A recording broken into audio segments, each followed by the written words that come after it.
In the modern world, our food ranges from pretty healthy to absolute disease-causing garbage, and it's pretty clear why.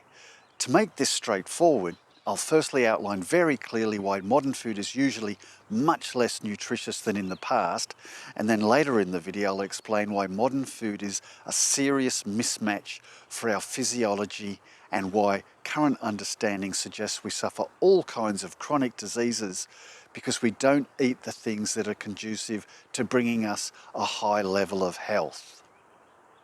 I'll provide timestamps and chapter markers at the bottom of the video for convenience. So let's dive into the 4 ways modern food is less nutritious than food in the past.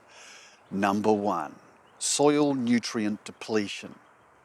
Over decades, intensive agriculture has reduced the mineral content of soils, which often lowers the nutrient content of fruits, vegetables, and grains grown in them.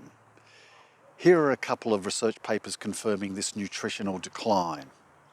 The second reason modern food is less nutritious is because of selective breeding for traits other than nutrition. Modern crop and livestock varieties are often bred for high yield, size, appearance, and storage life, usually at the expense of nutrient density. Let's quickly list the multiple ways selective breeding reduces nutritive value. A, the dilution effect, which is when breeders select for larger, faster growing plants or higher yields. The plant's roots and metabolism often cannot keep up with the demand for minerals and vitamins. This means that while the crop may produce more edible bulk, such as bigger tomatoes or more kernels of corn, the nutrient concentration per gram drops. B, a focus on appearance and shelf life, where modern varieties are bred for characteristics like consistent colour, shape, and transport durability. These attributes sometimes come at the expense of phytonutrients such as polyphenols, carotenoids, and anthocyanins that can affect colour or taste, but are beneficial for health. An example would be the older purple carrot varieties, some of my favourites, which were richer in certain pigments and micronutrients, but less visually uniform. C, reduced genetic diversity, meaning fewer heirloom varieties which had unique nutrient-dense profiles. These have been replaced by a small number of commercial breeds. The loss of genetic diversity means fewer varieties that naturally accumulate higher levels of vitamins, minerals, and antioxidants. D, the trade-offs in plant physiology. This means some high-yield varieties allocate more energy to carbohydrate production, namely starches and sugars, and less to metabolites like vitamins and phytochemicals that are essential to our bodies and our health.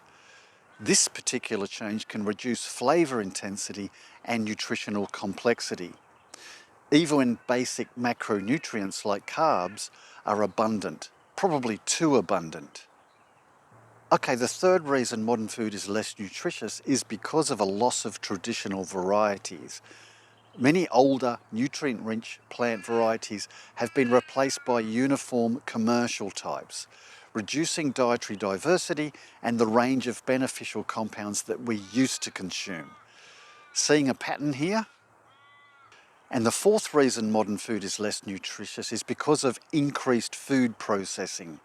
Modern diets frequently rely on refined and ultra-processed foods that have had much of their fibre, vitamins, minerals, and phytonutrients removed or degraded.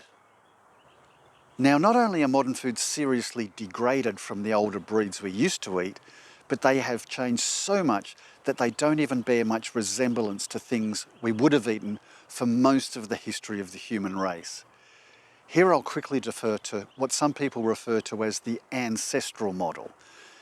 Ancestral model, the way I'm using it here, means the way we lived and ate over the hundreds of thousands of years prior to the modern age, and particularly prior to the farming age, otherwise known as the Neolithic. What we can be sure about is that whether in periods of relative prosperity or scarcity, and everything in between, and also whether we ate mostly plant foods or mostly animal foods or some kind of mixture, In ancient times, everything we ate was a nutrient-dense food. Every single thing we could eat was either a plant from the wild or an animal from the wild. And as we know by analysing wild foods, they are all very nutrient dense compared to most of our selectively bred modern counterparts. In pre-farming history, every single person who ever existed, whenever they ate only nutrient dense wild food. I'm absolutely not saying we always had nutritious food, because that would be silly. Obviously, we had shortages at times. We know that. We had numerous other difficulties as well. Life could be challenging beyond our understanding. But what we can say with complete certainty is that ancient foods were wild and nutrient dense. And that is what our bodies were adapted to. We only had highly nutrient-dense foods in varying proportions. Many modern foods don't offer us that level of nutrient density, and I would contest we are therefore often undernourished, even in the wealthiest of societies. How can we be healthy if we don't nourish our bodies with foods that contain the nutrients we need? In the next video in the series, we'll take a look at why money and the profit motive prevent many of us from having access to quality foods. Well, I've got to go see a man about a dog, so thank you for watching.